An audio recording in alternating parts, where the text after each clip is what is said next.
Well, thank you, first of all, Gertrude, for asking me to share my story with her story. My name is Valoria Walker. I am based in Columbia, Maryland. I am about 30 minutes away from Baltimore City and about 40 minutes away from Washington, D.C., where much of the activity is taking place in between the two. I am 59 years old, and I've been in this area probably for at least the last 25 years. So I'm very familiar with the Maryland area. My story that I would like to begin to share with you, many people ask me about how did I become or get on the path of being an end of life doula.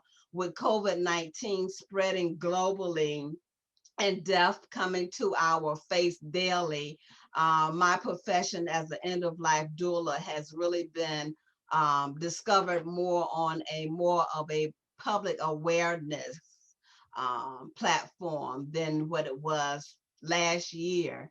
And so I lost my mom in 2011. Her conditions were declining. My sister was her primary caregiver in the state of Georgia, and my mother's health began to decline, and she started making some decisions in the hospital that she was very aware of that, but we had not planned for. And we wound up transferring her to the hospice facility in the month of May, and she passed away the Friday before Memorial Day. And so when we got to the hospice facility, they told us it was going to be comfort care, she was going to be resting. But what actually happened was within an hour or two of my mom being admitted into hospice, they gave her two powerful medications. At the time, my mom weighed 125 pounds, maybe 4'11", and my mom never woke up.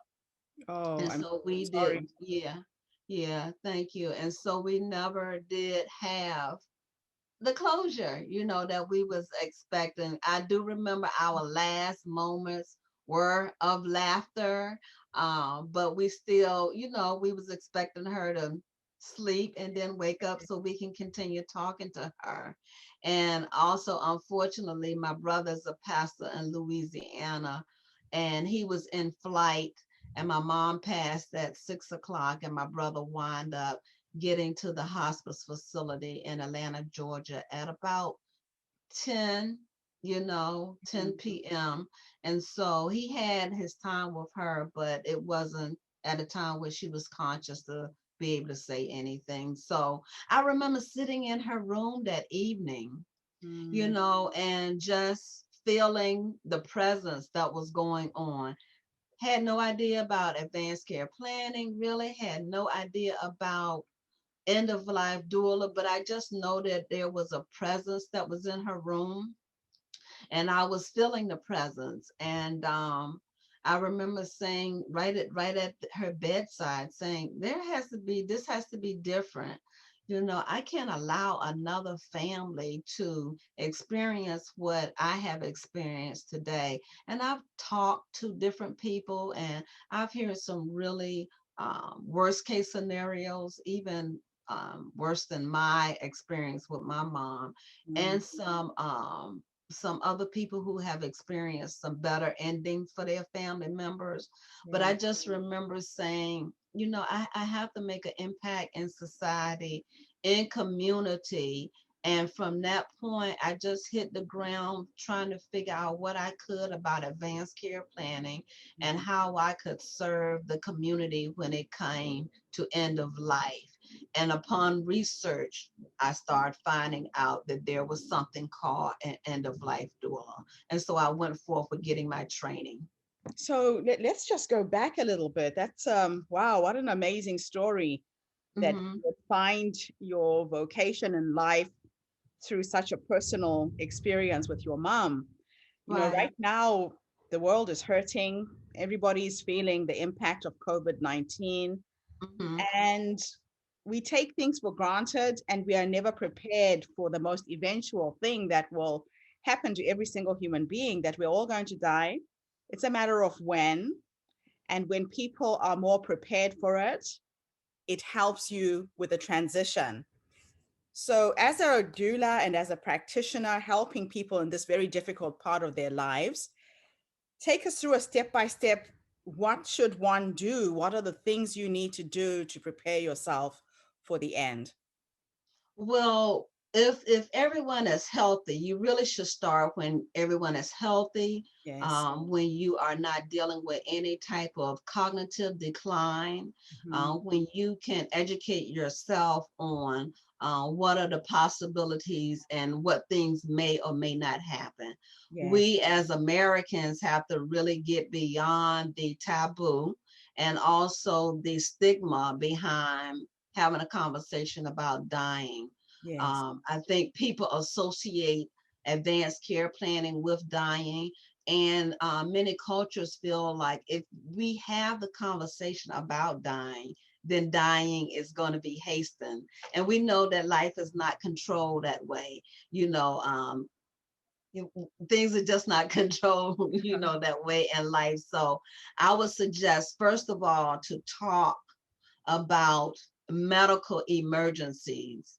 If Right. it's really a hard conversation in your society, your tradition, or your culture, or even on a micro level of your family, Mhm. first of all, just have the conversation about if I have a medical emergency Yes. and I cannot speak for myself for whatever reason outside of COVID-19.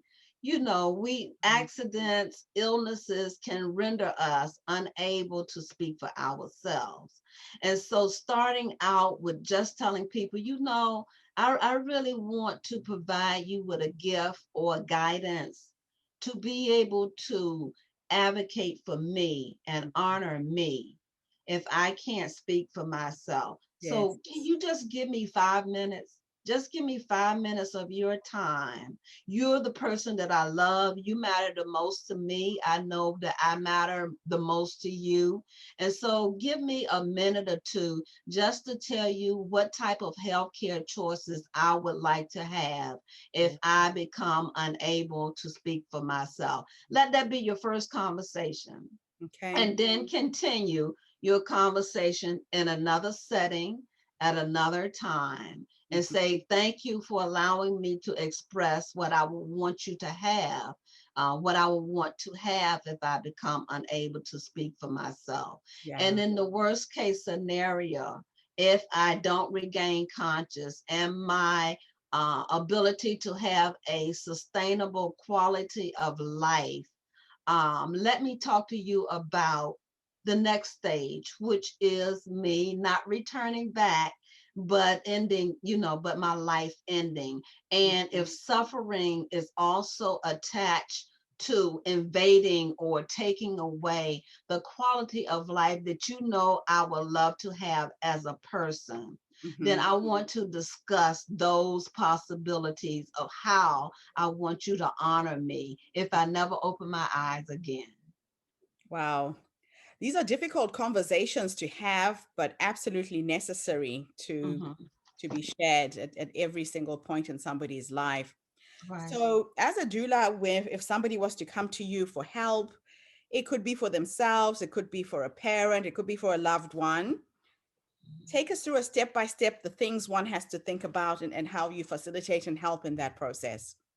Well, I people reach out to me through my website, www.doulabydestiny.com.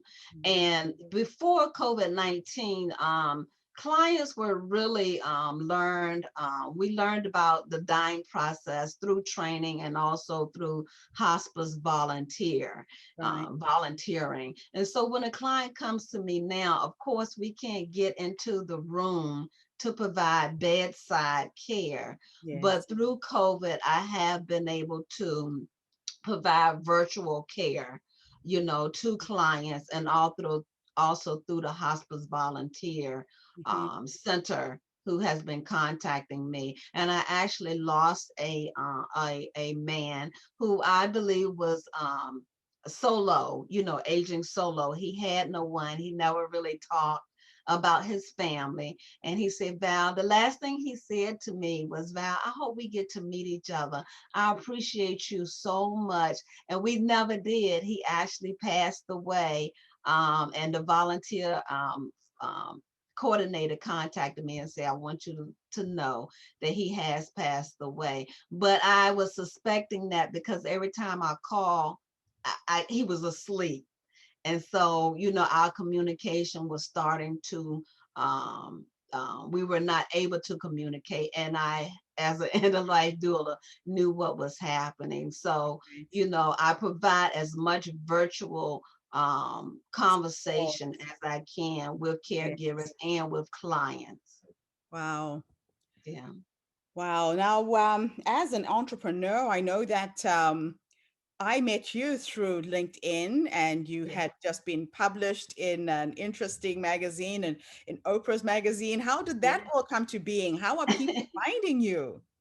Well, Gertrude, I just really, um, I can't really even explain, so the universe and God just continuously blessed me. I was referred to the Oprah magazine editor. As a matter of fact, many of us were referred to the Oprah magazine.